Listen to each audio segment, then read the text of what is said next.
கங்கையில குளிச்சா பாவங்கள் தீரும், காசியில உயிர் விட்டா மோட்சம் கிடைக்கும்னு ஒரு நம்பிக்கை இருக்கு. ஆனா அப்படி கங்கையில குளிச்சா நம்ம செஞ்ச பாவம் எல்லாம் போயிடுமா? அப்போ நம்ம செஞ்ச பாவம் எல்லாம் எங்க போகும்ன்ற கேள்விகளுக்கான பதிலா ஒரு முனிவருடைய கதையை இங்க பார்க்கலாம். இந்த சந்தேகம் ஒரு முனிவருக்கும் வந்திருக்கு. ஒரு முறை பாவங்கள் எதுவுமே செய்யாத ஒரு முனிவர் கங்கையில நீராட போனார். அப்போ அங்க நீராடிட்டு இருந்தவங்க, கங்கா மாதாவே, எங்களின் பாவத்தை போக்கி காத்தருள் செய்யு வேண்டிக்கிட்டு கங்கையில மூழ்கி எழுந்தாங்க. இத கொஞ்சம் தூரத்துல இருந்து பார்த்துட்டு இருந்த முனிவருக்கு, பாவங்கள் செய்தவர்கள் கங்கையில் குளித்தால் அவர்களின் பாவங்கள் நீங்கிவிடும் என்றால், எந்த பாவமும் செய்யாத நாம் நீராடினால் அந்த பாவங்கள் நம்மை வந்து சேர்ந்து விடாதான்ற சந்தேகம் வந்துச்சு. இதனால கங்கையில குளிக்காம திரும்பினாரு. அப்போ அங்க வந்த பெண் ஒருத்தவங்க, ஏன் முனிவரே, நீங்கள் குளிக்கவில்லையா? என்ன காரணத்தால் நீங்கள் குளிக்காமல் திரும்புகிறீர்கள்னு கேட்டாங்க. தன்னுடைய சந்தேகத்தை அந்த பெண் கிட்ட முனிவர் கேட்டாரு. கங்கை நிற்காமல் வற்றாமல் ஓடிக்கொண்டிருக்கும் ஜீவநதி. இது கடலில் ஓடி கலக்கிறது. அதனால் இங்கு கரைக்கப்படும் பாவங்கள் கடலில் சென்று கலந்து விடுகின்றன. அதனால் நீங்கள் கங்கையில் நீராடுங்கள்னு சொல்லிட்டு அவங்க போயிடுறாங்க. ஆனாலும் முனிவருக்கு சந்தேகம் தீர்ந்த பாடில்லை. அனைவர் செய்த பாவங்களும் கடலில் சென்றுதான் கலக்கிறதென்றால் கடல் எப்படி புனித நீராட ஏற்ற இடமாக இருக்க முடியும்ன்ற சந்தேகம் வந்துச்சு. தன்னுடைய சந்தேகத்தை தீர்த்துக்க சமுத்திர தேவனான வருணனை நோக்கி தவம் செஞ்சார். அவர் முன்னாடி தோன்றின வருணன் கிட்ட தன் சந்தேகத்தை கேட்டார் முனிவர். வருணனோ, கடலை வந்தடையும் பாவங்கள் அனைத்தும் சூரிய பகவானின் ஒளிக்கதிர்களாக ஆவியாக மாற்றி ஈர்க்கப்படும். கடல் ஒரு போதும் பாவங்களை தன்னிடம் வைத்துக் கொள்ளாதுன்னு சொல்லிட்டு மறைஞ்சிடுறாரு. தொடர்ந்து சந்தேகம் தீராத முனிவர் சூரிய பகவானை வேண்டி தன்னுடைய சந்தேகத்தை கேட்டார்.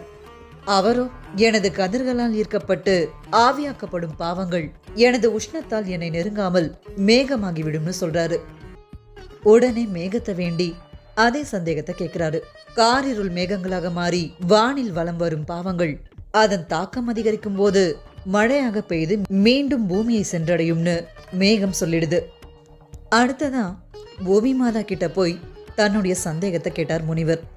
பூமாதேவியும் பொறுமையின் அடையாளமாக விளங்கும் நான் என்னை நோக்கி வரும் பாவங்களை ஏற்றுக்கொள்வது என்னுடைய கடமை. இருந்தாலும் பாவங்கள் என்னுள் தங்காது. அது மரம் செடி கொடிகளின் வேர்களின் வழியாக உறிஞ்சப்பட்டு காய்கனிகளாக மாறுகின்றன. அவை மீண்டும் சம்பந்தப்பட்ட மனிதர்களிடமே சென்றடைகிறது.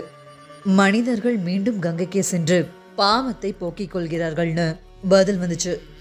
அப்பையும் சந்தேகம் தீராம இருந்த முனிவர் கிட்ட மறுபடியும் கங்கை கரைக்கே போய் முதல்ல சந்திச்ச பெண்ணை பார்த்து சந்தேகத்தை கேட்க சொன்னாங்க பூமாதேவி.